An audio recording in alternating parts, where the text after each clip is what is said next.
Welcome back इख्तलाफ programme में एक दफ़ा फिर आपको खुश आमदीद कहेंगे। जी तो जिस तरह बात हो रही थी 26वीं आईनी तरमीम की, उसी हवाले से कुछ सवालात हैं। आसमा, मैं आपसे पूछूंगी कि तहरीक इंसाफ ने तरमीम के पेश होने से पहले कमो पेश आईनी तरमीम की कमेटी के 10 इजलासों में शिरकत की, लेकिन उनकी जानिब से कोई भी इनपुट नहीं था। आप क्या समझती हैं कि उनको प्रॉपर वक्त नहीं दिया जा रहा था या क्या चीज़ें थी? क्या कहेंगे आप इसके बारे में? इनके पास रिजर्व में क्या कहते हैं वोट्स आ गए और रिजर्व में सेनेटर्स आ गए और रिजर्व में आपके पास पार्लियामेंटेरियंस आ गए, तो फिर फजल रहमान साहब ने भी decision in the better interest of his politics किया। लेकिन पीटीआई की पॉलिटिक्स बहुत, उनका जो वोटर सपोर्टर और उनका जो एक पब्लिक पॉलिटिकल कैपिटल का जो होल्डर है वो बहुत मुख्तलिफ तरीके से सोचता है। This was a very critical decision for PTI. और फिर सबसे बड़ी जो इनसे गलती गवर्नमेंट से ये हुई कि खान साहब को आपने बिल्कुल आइसोलेट कर दिया। अगर आपको पीटीआई को ऑन बोर्ड लेना था, पीटीआई के लोगों को ऑन बोर्ड लेना था, एक पब्लिक में जर्नल अपनी एक क्रेडिबिलिटी बनानी थी, तो आपको खान साहब के साथ लेके चलना चाहिए था। ये एक अजीब और गरीब किस्म की हमने देखी है। इम्प्लीमेंटेशन के बाद भी उनसे मुलाकातें में सानी खत्म की गई हैं। तो ये एक अजीबो गरीब किस्म की अप्रोच का हमने विटनेस किया है, जहाँ पे आप एक लीडर है जिसकी इतनी वेल पेनिट्रेटेड पॉलिटिकल कैपिटल है, उसको आप आइसोलेट कर रहे हैं और फिर आप लोगों का constitution is a bond between the country and people. लोगों के कॉन्स्टिट्यूशन इतनी बड़ी तरमीम लेके आ गए हैं, इतना आपने रेडिकली उसको चेंज कर दिया है with zero popularity in the among the common people. आपकी पार्लियामेंट में उसकी डिस्कशंस नहीं हुई। तो ये एक बहुत ही मुख्तलिफ, एक वेरी डिफिकल्ट डिसीजन था पीटीआई की लीडरशिप के लिए, जिसकी leadership basically they are the beholders leadership trust is signed by Khan sahab. तो आपका पॉइंट हमारे पास आ गया। अली साहब, मुझे ये बताइएगा कि जितने भी हम अपने सीनियर जजेस देख रहे हैं 26वीं आईनी तरमीम में, तो क्या आप समझते हैं कि आइंदा आने वाले वक्त में उनका इस्तीफा देख रहे हैं? क्या कहेंगे इसके बारे में? देखिए, कुछ शराइत भी ऐसी रखी गई हैं और फिर आगे देखें, ये 3 जो सीनियर जज होंगे, अब उनके दरमियान एक मुकाबला खड़ा कर दिया गया है कि वो हुकूमत वक्त के कितने वो काम करते हैं, कितने उनके वफादार रहते हैं। ये एक अजीब सी बात है कि अब 3 में से एक का चुनाव होना है। पहले तो एक लॉजिक समझ आती थी कि जो मोस्ट सीनियर है उसको आप बना दें, लेकिन अब सूरत यकसर मुख्तलिफ होगी है कि पहले 3 में से एक का चुनाव होगा। और ये बात तो यहाँ है, सबको पता है कि फेवरेटिज्म के बगैर कोई काम नहीं होता। कोई भी जो हुकूमत होती है वो अपनी ही मामलात को देखती है कि हमारे साथ किसने चलना है। अब 3 में से तीनों देखें, अब ये कहना तो अच्छा नहीं लगता कि चीफ जस्टिस साहबान के बारे में या जस्टिस साहबान के बारे में, लेकिन ये हकीकत बात है कि तीनों में से जो ज्यादा जिये जोरी करेगा, जो ज्यादा हुकूमत की फेवर करेगा, जाहिरी बात है वही चुना जाएगा। तो इसलिए मेरा ख्याल है कि पहला वाला जो निज़ाम था वो ज़्यादा बेहतर था। अब ऐसे हालात में जाहिर है अदलिया के अंदर अब प्रॉब्लम तो देख रहे हैं, सभी देख रहे हैं। आज दिन में वो कला से भी हमारी बात हुई तो उन्होंने भी यही कहा। बिल्कुल, अलवी साहब का पॉइंट आ गया। अच्छा आसमा, क्या कहना चाह रही हैं आप? तो सही मेंशन किया कि 3 में से एक का चुनाव होगा, लेकिन जो उन्होंने बताई है उसमें भी 4 सेनेटर्स डाल दिए। सेनेट तो हमारा हमेशा से बहुत सस्पेशियस इस मामले में रहा है। 4 सेनेटर्स, मतलब आपने जो एक सिस्टम बनाने की कोशिश की है उसमें भी आपने मैनिपुलेशन का रखा हुआ है। उसमें भी वो क्या कहते हैं फाइन ट्यूनिंग के लिए आपने गुंजाइश रखी कि अगर वो जी हुजूरी वाले तीनों नहीं भी हैं तो उसमें भी आपकी इंक्लाइन में सबसे ज्यादा हो, आप उसे कैसे मैनूवर कर सकेंगे? बिल्कुल ठीक है। अच्छा, मैं कहना चाह रही हैं, 1 मिनट मैं इसी वाले से बात करूंगा। फजल साहब, हम मरे थे जिनके लिए वो रहे वजू कर रहे थे। अच्छा, जिनके लिए तरमीम लाई जा रही थी वो तो घर जा रहे हैं, और बाकी जिनको हटाने के लिए कि वो ना आ जाएं, तो मुझे ये नज़र आ रहा है कि मंसूर अली शाह ही, ये मेरी राय है, वो ही चीफ जस्टिस पाकिस्तान होंगे। ये जितनी भी कमेटियां बना ले, जो भी आ जाए, लेकिन कुर्रा उनके नाम निकल। आपका पॉइंट आ गया। तो अलवी साहब, जी तो अलवी साहब मुझे ये बताइएगा कि IMF से $1 अरब का इजाफी फंड जो लिया जा रहा है, जिसका फैसला किया गया, इसका क्या मकसद है? आप क्या समझते हैं कि फंड कहाँ कहाँ इस्तेमाल होगा, कौन सी चीज़ें महंगी होंगी, कौन सी चीज़ें सस्ती होंगी? इसके बारे में आपकी क्या राय है? देखिए, हुकूमत ने $2 अरब मज़ीद इजाफी फ़ंड जो है IMF को अप्लाई किया हुआ है, फैसला किया हुआ है कि हमने IMF ये बेसिकली जो फंड ले रहे हैं ये क्लाइमेट चेंज प्रोग्राम के लिए ले रहे हैं। अली साहब रुपए है या डॉलर? डॉलर है, सॉरी डॉलर। तो ये जो 2 अरब डॉलर है ये क्लाइमेट चेंज जो हमारा प्लान है, हमारा प्रोजेक्ट है पाकिस्तान के अंदर। आपको पता है कि क्लाइमेट चेंजेस की वजह से बहुत ज़्यादा मसाइल हैं हमारे यहाँ। ये ग्लोबल वार्मिंग का इशू बना हुआ है, फिर उसके नतीजे में सैलाब आते हैं, पूरे मुल्क के अंदर तबाही का बायस बनते हैं। तो ये मैं समझता हूँ कि वैसे कर्ज लेते हैं तो हमें थोड़ा दुख होता है कि ये मज़ीद कर्ज जो है वो मुल्क के ऊपर, आवाम के ऊपर चढ़ता जा रहा है। लेकिन जब मैं ये खबर पढ़ रहा था तो मैंने देखा, फिर इसकी तफसील में गया तो मैंने देखा कि ये क्लाइमेट चेंज प्रोग्राम के लिए ले रहे हैं। अगर ये पैसे इनको मिल जाते हैं, ये प्लान अप्रूव हो जाता है, तो ये इस वक्त की अहम तरीन ज़रूरत है कि हमें क्लाइमेट चेंज के लिए काम करना चाहिए। अलवी साहब, जिस तरह बात कर रहे हैं क्लाइमेट चेंज के हवाले से अगर देखा जाए तो बाहर के कितने ममालिक हैं उन्होंने पाकिस्तान को फंड जो है वो इशू कर दिए हैं, फिर भी ये मैं क्या इसी तरफ आ रहा हूं। तभी मैंने ये पहली बात की है कि अल्लाह करे इनको ये क्लाइमेट चेंज के लिए पैसे मिल जाएं।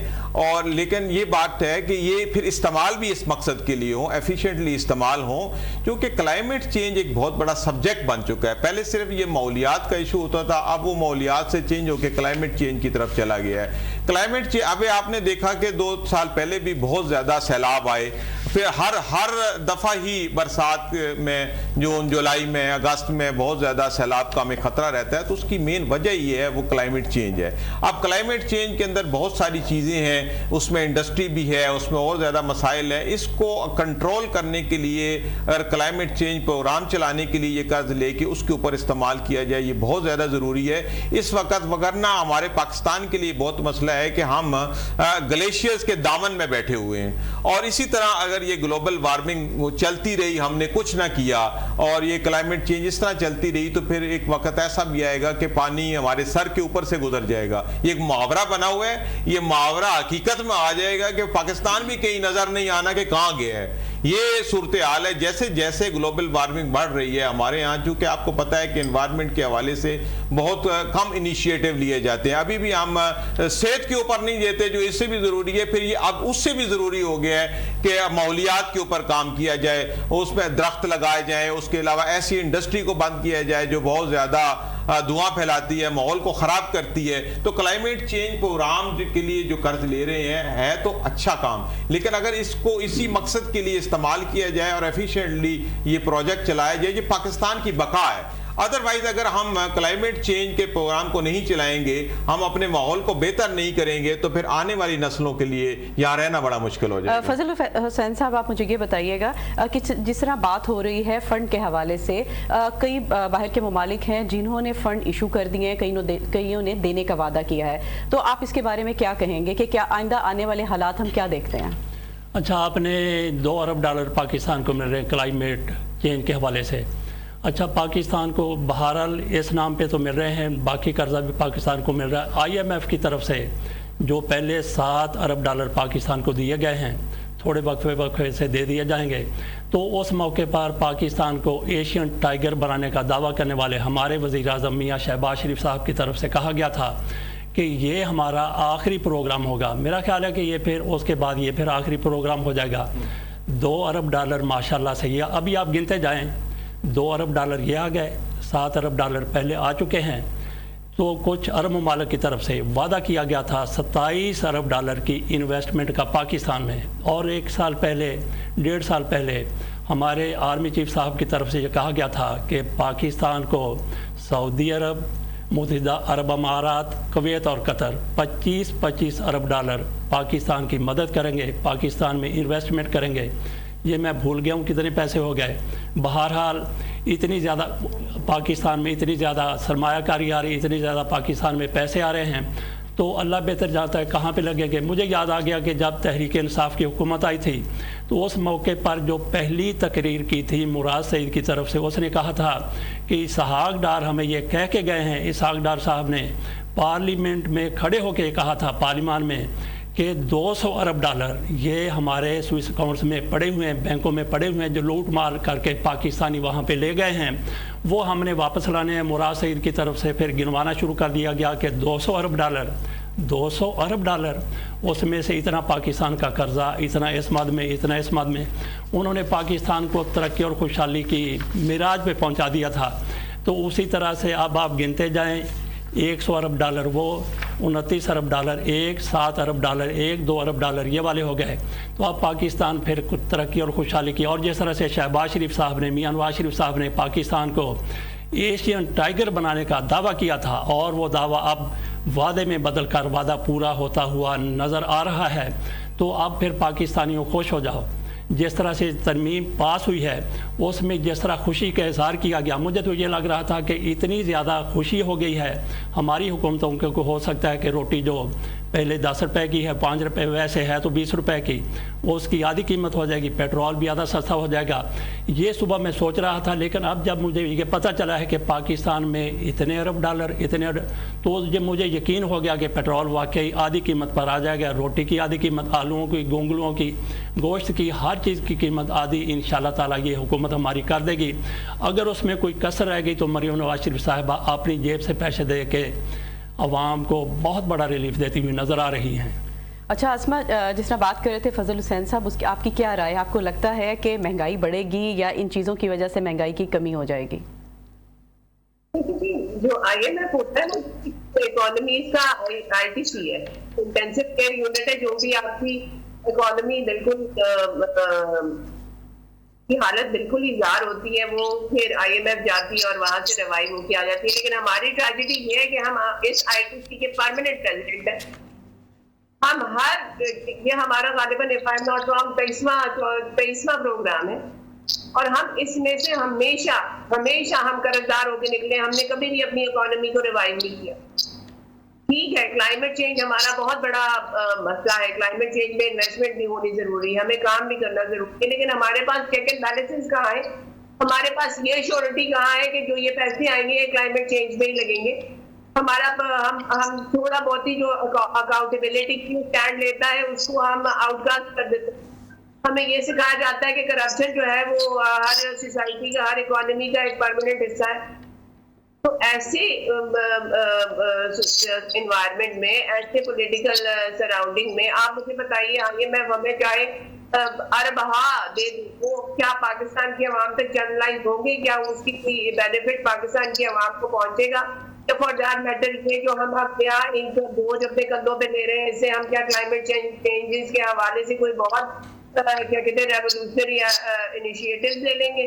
किताबी बातें होंगी और हम ये नहीं पूछ सकेंगे कि ये जो पैसा जिसको पाकिस्तान की अवाम ने रुपया करके कमाना है और फिर कर्जों में देना है, ये कहाँ गया? इसकी अकाउंटेबिलिटी बिल्कुल सही। आसमा, आपका जो कहना चाह रही हैं आपका पॉइंट आ गया। अलवी साहब, मुझे ये बताइएगा कि पंजाब में दफ़ा 144 का अख्तियार डिप्टी कमिश्नर को दे दिया गया है, और ये दफ़ा बार बार जो हम देख रहे हैं 144 लगाई क्यों जाती है? क्या कहेंगे इसके बारे में आप? देखिए, पाकिस्तान में दफ़ा 144 लगाने की तारीख बड़ी पुरानी है। ये बेसिकली तभी लगाई जाती है जब आपने अपने मुखालफिन को कुचलना होता है, उनकी एक्टिविटीज़ को कर्टेल करना होता है, मुखालफ सियासी क़ुव्वतों को आपने जल्द से जुलूस बंद करने होते हैं, उनकी एजुटेशन को बंद करनी होती है। अच्छा, नहीं, कभी कभी ना जेनुइन तरीके से के लिए भी जी आप सही कह रहे हैं, कभी कभी इसको जेनुइनली भी लगाई जाती है, लेकिन कम होता है। ज़्यादातर इसका जो रुझान है, इसका जो इस्तेमाल है वो इसी तरह किया जाता है जैसे मुहर्रम में या दूसरे ऐसे मौक़ों के ऊपर लगाई जाए, वो बात ठीक है, लेकिन उसका जो जायज़ इस्तेमाल है कम है, लेकिन ज़्यादातर इसका इस्तेमाल जो है वो इसी तरह का ही है, सियासी इस्तेमाल है। अब मौजूदा हुकूमत पंजाब ने अब चूँकि इसके इख्तियारात जो 30 दिन के लिए वो तो डिप्टी कमिश्नर को दे दिए हैं, 90 दिन के लिए सेक्रेटरी दाखिला को दिए हैं, और 90 दिन से ज़्यादा जो है वो काबीना को दे दिए हैं। बहरहाल दफ़ा 144 जो है ये ज़रूरत के मुताबिक तो लगानी चाहिए। ज़ाहिरी बात, अगर आमने आमना को मसला हो, कोई ऐसा प्रॉब्लम हो या ऐसी कोई चीज़ हो रही हो, फिर तो ठीक हो गया, लेकिन अगर आपने इस दफ़ा को सिर्फ मुखालफिन को कुचलने के लिए लगाना है तो फिर अच्छी बात नहीं है।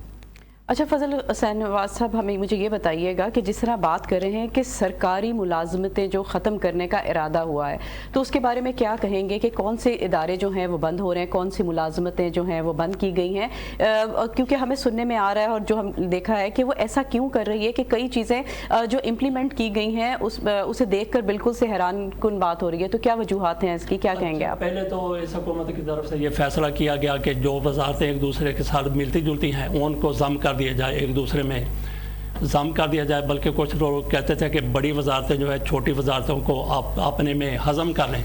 बहरहाल ये अच्छा फ़ैसला है कि एक ही किस्म की 2-2, 3-3, 4-4 वजारतें एक जगह पे आ जाएं तो अखराजात की कमी के लिए बहुत बेहतर हैं। लेकिन अभी जैसे तरह आपने बात की है कि ऐसे मुलाजमीन की इन्होंने छांटी करने की या अदारे बंद करने की या उनको निकालने की एक प्लानिंग की है, वो छोटे मुलाजमीन की बात की गई है। इससे किसी किस्म का हमारी इकानमी के ऊपर कोई बेहतर असर नहीं पड़ेगा, बल्कि जितने अगर छोटे मुलाजम नहीं बड़े छोटे नहीं बड़े के अगर बड़े मुलाजम हैं उनको भी निकालने से कोई फ़र्क नहीं पड़ेगा। आपके पास दीगर बहुत से ऐसी चीज़ें हैं जिनको आप करके पाकिस्तान को बेहतर तरीके से चला सकते हैं, बेहतर बचत कर सकते हैं। एक साल अभी नहीं हुआ कि UNDP ये अक़वाम मुत्तहिदा का यहाँ पे वफ़द आया था, तो उसकी तरफ से जाने के बाद रिपोर्ट पेश की गई थी कि पाकिस्तान में अशराफिया पर हर साल 17.5 अरब डॉलर पैसे रुपए नहीं 17.5 अरब डॉलर ये खर्च होते हैं उनकी मराद पर, उनके अखराजात पर, उनकी गाड़ियों पर, उनकी बिजली के बिलों पर।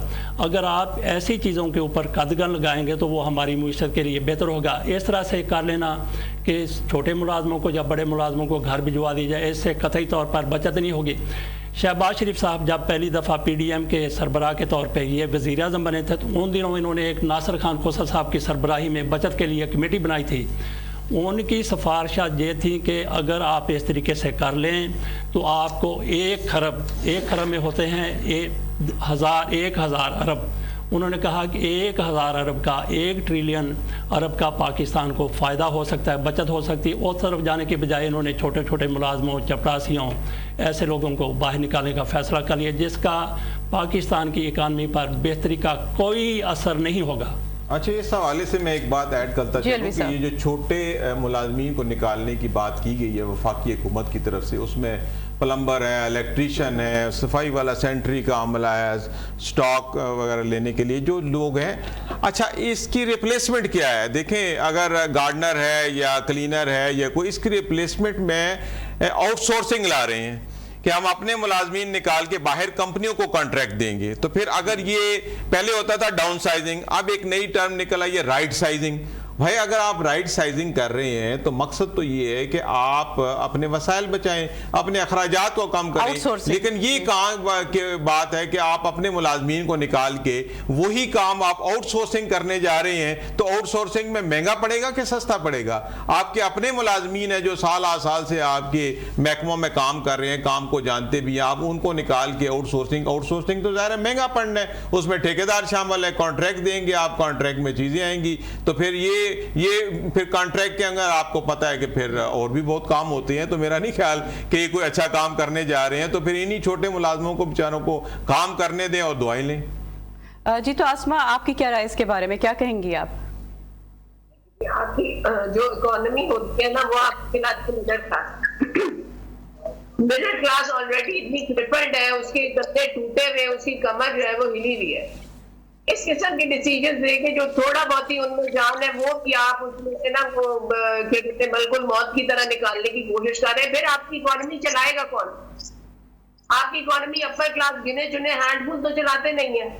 जो आपकी बिल्कुल लोअर क्लास होती है, जो बिल्कुल स्ट्रगलिंग क्लास है, जो आपकी पावर्टी लाइन के करीब होती है, वो भी आपकी इकोनॉमी का पहिया नहीं चला सकती। मिडिल क्लास के छोटे मुलाजिम, तनख्वाहदार लोग, ये बेसिकली आपकी इकोनॉमी चलाते हैं। और आपने अपना फोकस इन पे रखा हुआ है कि इनको आपने और ट्रिपल करना है। आपकी इकोनॉमी चलाने वाले ये आपकी इकोनॉमी का ब्लड स्ट्रीम है। आप अपनी इकोनॉमी को सफोकेट कर देंगे अगर आप इनको और इन पे बोझ डालेंगे, इनसे नौकरियां छीनेंगे, इनकी इनकम आप कम करेंगे। बेसिकली करने का क्या यहाँ पे करना क्या चाहिए? What is the rational? जो एक मेरे जैसा नालायक پولیٹیکل سائنس اکنامک کا اسٹوڈنٹ بھی آپ کو بتا دے گا کہ آپ نے ڈسپوزیبل انکم بڑھانی ہے لوگوں کی، ان کی انکم انکریز کرنی ہے تاکہ وہ زیادہ انکم آپ کی اکانومی میں انجیکٹ کر سکیں. ان سے جو ان کے پاس نوکریاں ہیں جو تھوڑا جو the way they make their end meets وہ بھی آپ چھین لیں گے تو آپ کی اکانومی میں ایسا ویکیوم کریٹ ہو جائے گا جو کوئی چیز نہیں بھر سکے گی. یہ انتہائی رانگ ڈیسیجن ہے، انتہائی اسٹریٹجی ہے، انتہائی اسٹریٹجی ہے، اور اس سے اکانومی کو فیٹل بلو. آپ کی مڈل کلاس ابھی 20 کیا کہتے ہیں آخری سانسوں پہ ہے، وہ سلائڈ کر رہی ہے لوور انکم کلاس کی طرف. ان کو اس قسم کی ڈیسیجن سے آپ یہ لگا دیں گے کہ وہ کیا کہتے ہیں ایک گورنمنٹ طرف ہے وہ آپ کی لوور انکم کلاس کی طرف کی جائے، اور پھر آپ کی اکانومی میں کیا ہوگا؟ اسی طرح سے قرضے لیں گے، عیاشیاں کریں گے، قرضے اڑائیں گے، اور پھر دینے کے لیے دوبارہ سے ان لوگوں کی طرف دیکھیں گے، ان کے ٹوٹے ہوئے کندھوں پہ اور بوجھ ڈالیں گے. اچھا علوی صاحب، جس طرح آسما نے بات کی ہے، اس کے بارے میں مزید آپ کچھ کہنا چاہیں گے؟ دیکھیں، جو ہمارے جو اکثریت ہے پاکستان کی تو وہ تو ساری مڈل کلاس ہے، لوور مڈل کلاس ہے. تو حکومت کا فرض ہے یہ کہ اپنے جو 99% لوگ ہیں جو خط غربت سے بھی نیچے رہتے ہیں ان کے لیے وہ ملازمتیں پیدا کرے. اب یہ بات ٹھیک ہے کہ تمام ملازمتیں حکومت نہیں دے سکتی، حکومت کا کام نہیں ہے، لیکن حکومت کا کام ہے کہ آپ انڈسٹری فرینڈلی ماحول پیدا کریں، انڈسٹری کے لیے ایسا انوائرمنٹ پیدا کریں کہ یہاں کاروبار چمکے، کاروبار چلے. جب کاروبار چلے گا تو وہاں سے ہی امپلائمنٹ جنریٹ ہوتی ہے. اور لیکن ہمارے یہاں سب سے بڑا مسئلہ یہ ہے کہ یہاں کوئی انویسٹر آتا ہے، ہمارا اپنا انویسٹر یا باہر سے آتا ہے، تو یہاں کے قوانین اتنے سخت ہیں، بلکہ ہر محکمہ جو انڈسٹری کو ڈیل کرتا ہے، جس میں انکم ٹیکس والے ہیں، جس میں لائسنسنگ والے ہیں، دیگر ادارے ہیں، وہ تو سمجھو ایک ایس ایچ او کا کردار ادا کرتے ہیں. وہ کہتے ہیں بس کوئی انویسٹر آئے، نظر آئے، بس ہم اس کو بگانے کے ماہر ہیں. تو جب آپ انویسٹر فرینڈلی ماحول یہاں نہیں رکھیں گے، یہاں پہ کاروبار نہیں چلے گا تو بے روزگاری پیدا ہوگی. اور ایسے حالات میں حکومت کا کام ہے کہ امیڈیٹلی اس کے اوپر انیشیٹو لے اور فوری طور پر انڈسٹری کو بحال کرے. اگر انڈسٹری بحال نہیں ہوگی تو اس ملک کے اندر امپلائمنٹ کا روز بروز مسئلہ پیدا ہو رہا ہے. چونکہ آپ کو پتہ ہے کہ ہمارا ملک جو ہے وہ اوور پاپولیشن کا شکار ہے. یہاں کی جو آبادی ہے وہ دن بدن اس قدر بڑھ رہی ہے کہ ہمارے یہاں پہ اتنے وسائل نہیں ہیں جس سے کئی گنا زیادہ ہماری آبادی ہے. بلکہ یہ ستم ظریفی ہے کہ ہمارے ملک کو، ہماری حکومت کو، ہماری اسٹیٹ کو پتہ ہی نہیں کہ ہماری اصل آبادی کیا ہے. اور اس کے اوپر جب آبادی کا ہی نہیں پتا اور وہ اتنی تیزی سے پھیل رہی ہے تو آپ پلاننگ کیا کریں گے؟ پلاننگ کیا خاک ہوگی جب اس کے اوپر کوئی عمل ہی نہیں ہونا؟ تو یہ اتنے دیگرگوں حالات ہیں کہ پاکستان کے اندر ان امپلائمنٹ نے ایک بہت بڑا طوفان پیدا کر دیا ہے. اور یہ جو آپ دیکھتے ہیں، آپ اسٹریٹ کرائم دیکھتے ہیں، یہ جو مسائل دیکھ رہے ہیں، آپ ہمارے معاشرے کے اندر جو پریشانیاں دیکھ رہے ہیں اور جو یہ کرائم دیکھ رہے ہیں، کیا ہے؟ ایک بچہ جو روزگار پہ لگا ہوتا ہے نا، اس کو تو ہوش نہیں ہوتی، اس کو تو شام کو وہ تو کہتا ہے بس میں آؤں تو بس سو جاؤں، آرام کروں. دیکھیں، جب آپ ملک کے اندر ان امپلائمنٹ اس طرح بڑھاتے جائیں گے تو جرائم میں بھی اضافہ ہوگا.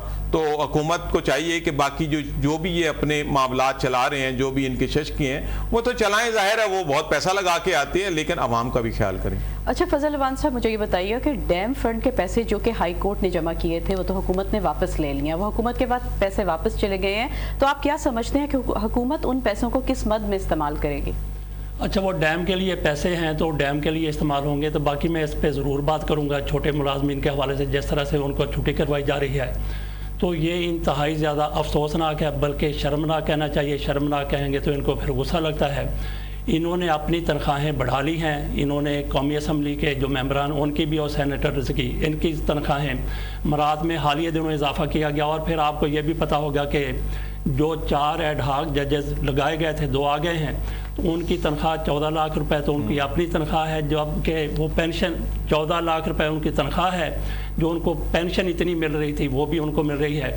لیکن ایک طرف اتنی زیادہ ان کی شاہ خرچیاں ہیں، شاہی دل ہے، دوسری طرف چھوٹے ملازمین کے حوالے سے پھر اگر آپ نے بچت کرنی ہے تو پھر یہ کہہ لیا جائے کہ جو چھوٹے ملازمین کی تنخواہیں ہیں ان میں سے آدھی تنخواہ، ساری نہیں، آدھی کی بچت ہو جائے گی. جو آدھی تنخواہ ہے وہ بڑے افسروں کو دے دی جائیں اور ان کو جھاڑو پکڑا دیا جائے اور لمبی پکڑا دی جائے کہ گارڈنر کا کام کریں اور جھاڑو لگائیں. میرا خیال ہے اس سے پھر مزید بہتر ان کی بچت ہو جائے گی. जी, तो यहाँ पे हमारा प्रोग्राम इख्तिताम की जानिब है। यहाँ पे सईद अलवी साहब आपका बहुत शुक्रिया, फजल अवान हुसैन साहब आपका शुक्रिया और आसमा आपका भी बहुत शुक्रिया। जी, तो नाज़रीन, बात हो रही थी 26वीं आइनी तरमीम के हवाले से कि उसकी क्या तफसीलात हैं और वो किस जानिब जो है अपना रुख इख्तियार करेगी, उस पर बहुत ज़्यादा बातचीत हुई। यकीनन और भी ऐसी बातें होंगी। इंशाअल्लाह ताला कल दोबारा आपसे मुलाकात होगी नए हॉट इश्यूज़ के साथ। यहाँ पर रखिएगा अपना ढेर सारा ख्याल। अल्लाह निगहबान।